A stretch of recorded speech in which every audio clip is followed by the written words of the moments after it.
వెంకమరావు గారు సరే అంటే ఎన్జీ రంగా గారిని వదిలేస్తే ఆయన టవరింగ్ పర్సనాలిటీ. తర్వాత వచ్చిన కొత్త రఘురామయ్య గారు, వాళ్ళ కుటుంబానికి వ్యాపారాలు ఉన్నాయి, వ్యాపారాలు నడిచినాయి. గుంటూరుకి టొబాకో బోర్డు తీసుకొచ్చాడు. పట్టుదల అంటే అది ఆయన కేంద్ర మంత్రిగా ఉండే. మరి ఆయన వ్యాపారం ఏం మానేయలేదే, అలాగని ఇది చేయాల. అండ్ ఢిల్లీ ఆంధ్ర అసోసియేషన్ ఏర్పాటు చేయడంలో రంగా గారి కృషి ఎంత ఉందో రఘురామయ్య గారి కృషి కూడా అంతే ఉంది. సో వాళ్ళు నిలబడిపోయారు. ఇవాళకి జనం వాళ్ళు ఎవరో తెలియని వాళ్ళు కూడా వాళ్ళ పేర్లు తెలుసుకునేలాగా ఉన్నది. అంటే తర్వాత వచ్చిన జనరేషన్స్ నుంచి వచ్చిన ఎంపీలను ఎవరినైతే పెద్దగా గుర్తుపట్టుకున్న దాఖలాలు లేవు. ఏదో ఒక కుంభకోణంలో ఇరుక్కున్నారనో, ఫలానా చోట పైసలు ఎగ్గొట్టారనో, ఇలాంటి ఇది. ఇప్పుడు మళ్ళీ గుంటూరుకు వచ్చేప్పటికి లోకల్ నాన్ లోకల్ అనే మాట వచ్చింది. వైజాగ్ ఒకప్పుడు ఎటువంటి పరిస్థితి ఉందో ఇప్పటికీ అదే పరిస్థితి. వైజాగ్ నుంచి గెలిచే వాళ్ళందరూ నాన్ లోకల్. శ్రీరామ్ గారు మనకన్నా బాగా చెప్పగలరు. గుంటూరు కూడా అలాంటి పరిస్థితి రాబోతుంది. పేరుకి లోకలే, ఇక్కడి నుంచి వెళ్ళాము, పైనుంచి వస్తున్నాం. నేను ఇక్కడ వైసీపీని కన్సిడరేషన్లో తీసుకోవట్లేదు. వైసీపీ కూడా పుట్టిగా లోకల్నే ఎవరినో తీసుకోబోతున్నారని తెలిసింది. సో టీడీపీ ఏమైనా రివ్యూ చేసుకోవాల్సిన అవసరం ఉంది ఇక్కడ? అంటే నేను గుంటూరు బెజవాడ రెండు అడుగుతున్నా. అంటే ఇందానే చెప్పాను, వాసు గారు పెద్దలు కూడా చెప్పారు, ప్రజల్లోంచి వచ్చే నాయకులు ఉన్నప్పుడు ప్రజా పోరాటం చేసి ప్రజల మన్నను పొంది ప్రజలు కూడా మాకు ఈ నాయకుడు కావాలని కోరుకున్నప్పుడు పార్టీలు కనుక వాటిని పరిగణలో తీసుకోకపోతే పార్టీది తప్పు అవుతుంది. ప్రజల తరపున నేను పోరాడుతున్నాడని చెప్పని అలాంటి నాయకులు లేకుండా పోయారు ముందు. ఇలాంటి వాళ్ళు వచ్చారంటే కారణం అదే కదా. ఇప్పుడు జయదేవ్ గారి గురించి చెప్పారు. జయదేవ్ గారు వ్యాపార సంస్థలు ఏం చేశాడా, లేకపోతే ఆయన వ్యాపారం ఏం చేసుకున్నాడా అని తీసి పక్కన పడేస్తే ప్రజా సమస్యల గురించి కొన్ని విషయాలు ఆయన ప్రస్తావించారు, పోరాడారు. అందుట్లో ఎలాంటి సందేహం కూడా లేదు. దావోస్లో జరిగే ప్రతి సమావేశాలకి తన వంతు పాత్రగా తనకున్న పరిచయాలను దృష్టిలో పెట్టుకొని ఆ రోజు రాష్ట్రానికి రావాల్సినటువంటి పరిశ్రమలకు సంబంధించి వాళ్ళతో మాట్లాడి ఆయన పాల్పంచుకున్నాడు. అంటే నేను ఇందానే చెప్పాను, అంటే ఒకనాడు పరిస్థితి లోక్సభ సభ్యుడు అంటేనో గ్రామస్థాయి అంటేనో ఆ విభజన పోయేసి ఇప్పుడు అందరూ మాకు అందుబాటులో కావాలని ప్రజలు కోరుకుంటున్న వల్ల జరుగుతున్నటువంటి విపత్కత పరిణామాలు. ప్రజలకు రైట్ ఉంది, కాదండి. ఒకటి చెప్తున్నానండి, గ్రామ స్థాయిలో చేయాల్సింది సర్పంచ్ గారు వాళ్ళు చేయాలి, తర్వాత మండల స్థాయిలు చేయాలి, తర్వాత జిల్లా స్థాయిలు చేయాలి, ఆ తర్వాత శాసనసభ్యులు చేయాలి, దేశవ్యాప్తానికి సంబంధించినటువంటి లోక్సభ సభ్యులు చేయాలి. ఎవరి పరిధులు వాళ్ళకు ఉంటాయి. కాబట్టి ఇప్పుడు ఏమవుతున్నారంటే ఇందాక త్వరగా శ్రీరామ్ గారు చెప్పిన దాని ప్రకారం ప్రతి వాళ్ళు కూడా ఆ రోజు వేసారు ఇదే ఓట్లు. ఆ రోజు లోక్సభ సభ్యుడికి వేశారు, శాసనసభ సభ్యుడికి వేశారు, ఆ రోజు సమితులకు వేశారు.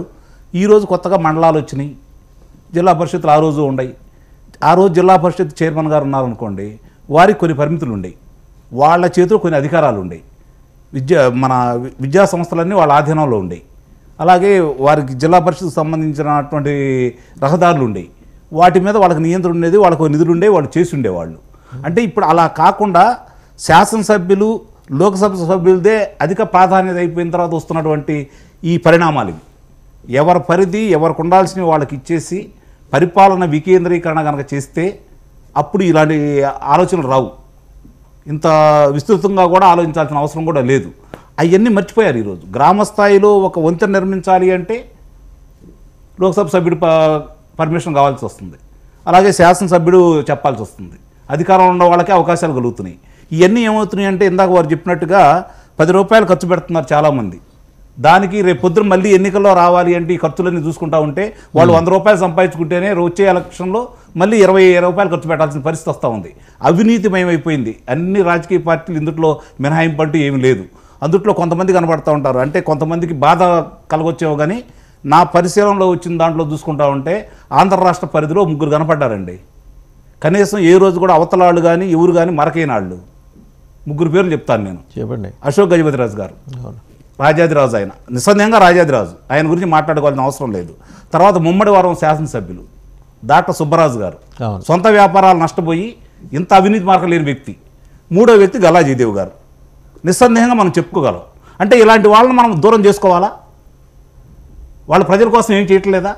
చేస్తున్నారు. కాకపోతే ఏంటంటే ఇక్కడున్న శాసనసభ్యులు ప్రభుత్వం వాళ్ళు చేసేవన్నీ మరుగున పడేసి వీళ్ళేదో చేస్తున్నట్టు ప్రచారం కల్పించేసి వాళ్ళని దూరం చేసుకోవడానికి అవకాశం కల్పిస్తున్నారు. అది వాళ్ళ తప్పు కూడా ఉంటుంది. నిస్సందేహంగా వాళ్ళది కూడా ఉంది. వాళ్ళు కూడా ఆయన రిజైన్ చేసి వెళ్ళిపోయేప్పుడు వచ్చి గుంటూరు ప్రజలకు కనిపించాడు, మధ్యలో 2 ఏళ్ళు ఏమైపోయాడు అడుగుతారు కాదు అడుగుతారు. అందుకే నేను చెప్పాను 2 సంవత్సరాల నుంచి ఆయన దూరంగా ఉన్నా అని చెప్పి అది నా అధిష్టానాన్ని చెప్పింది. ఆ 2 సంవత్సరాలు కాదు, ఆయన ప్రజలకు చెప్పాలి. ప్రజలకు ఎట్లా చెప్తారు? చెప్పాలి, ఎందుకంటే ఇప్పుడు మీకు ఇష్టం లేదు వాళ్ళ దగ్గరకు వచ్చిన వాళ్ళకి అసలు ఇంటర్వ్యూలు ఇస్తే కదా ఎవరికైనా. ఆయన సార్ ఇంటర్వ్యూ ఒట్టి మాట్లాడండి. మీరు ఇప్పుడు నాని గారికి డైల్ చేయండి, ఆయన లిఫ్ట్ చేసి మాట్లాడతాడు. జయదేవ్ గారికి డైల్ చేయండి, మీకు 10 రోజుల దాకా కూడా మీకు మీరు మీ కాల్ అటెండ్ అయ్యే పరిస్థితి ఉండదు. అట్లా కాదండి వాస్తవ గారు, ఇక్కడ ఒక చిన్న విషయం. ఇప్పుడు వీళ్ళు ప్రజల నుంచి వచ్చిన వాళ్ళు ప్రజల దగ్గర ఉండారు. ఎవరు రఘురామయ్య గారు కావచ్చు, లేకపోతే రంగా గారు కావచ్చు, వీళ్ళు సంబంధించిన వాళ్ళు ఇక్కడే ఉంటున్నారు కాబట్టి వీళ్ళందరితో మమేకమై ఉండారు.